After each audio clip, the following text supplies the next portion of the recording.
تو عورت اور مرد کے قصے میں بھی، میاں بیوی کے باہمی تعلقات میں بھی اللہ اور اللہ کے رسول صلی اللہ علیہ وسلم نے یہی طریقہ اپنایا کہ دونوں کو ان کے فرائض بتائے. تمہارے فرائض یہ ہیں، تمہارے فرائض یہ ہیں، ہر ایک اپنے فرائض کو ادا کرنے کی فکر کرے. اور اسی طرح یہ گاڑی چلتی ہے ترقی کر زندگی کی کہ دونوں اپنے فرائض کا احساس کریں، دوسرے کے حقوق کا پاس کریں. اپنے حقوق کی اتنی فکر نہ ہو جتنا دوسرے کے حقوق کی ادائیگی کی فکر ہو. یہ اگر جذبہ پیدا ہو جائے تو اسی سے زندگی استوار ہو جاتی ہے.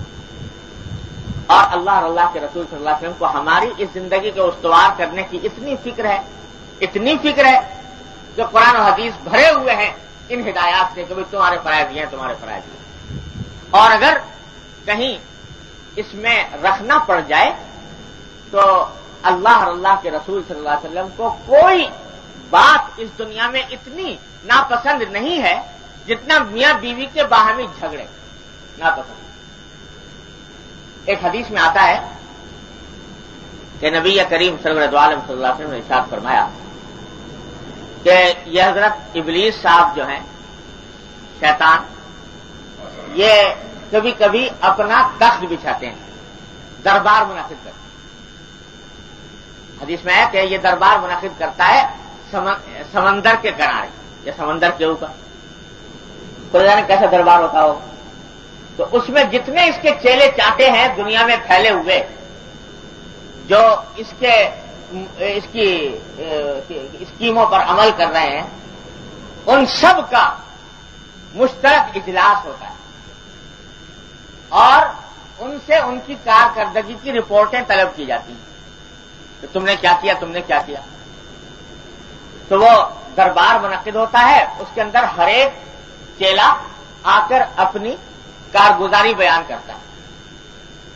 یہ جناب ابلیس صاحب یہ تخت پر براجمان ہوتے ہیں اور ہر ایک کی بات سنتے رہتے ہیں.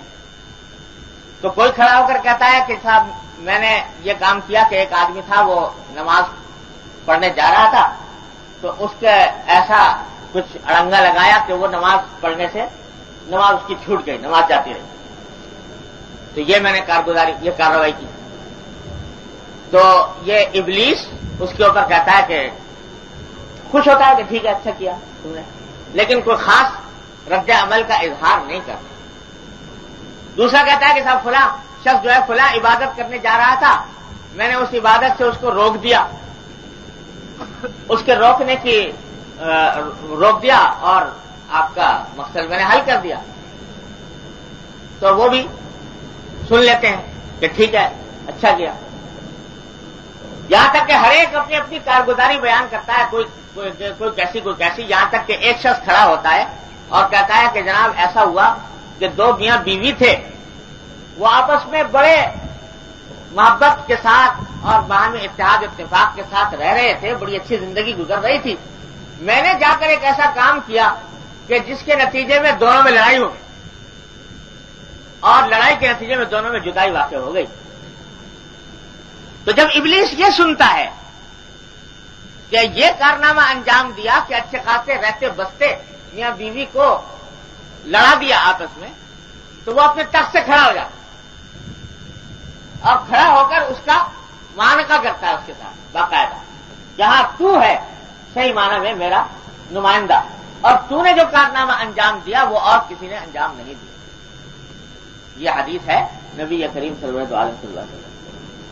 اور اس سے آپ اندازہ لگا سکتے ہیں کہ شریعت کو اللہ اور اللہ کے رسول صلی اللہ علیہ وسلم کو میاں بیوی کے باہمی جھگڑے اور ایک دوسرے سے قطع تعلق یا ایک دوسرے سے نفرت یہ کتنی مبغوض ہے اور شیطان کو کتنی محبوب ہے.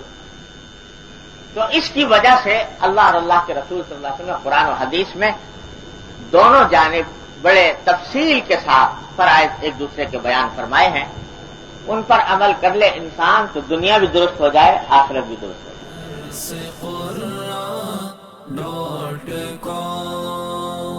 www.dasquran.com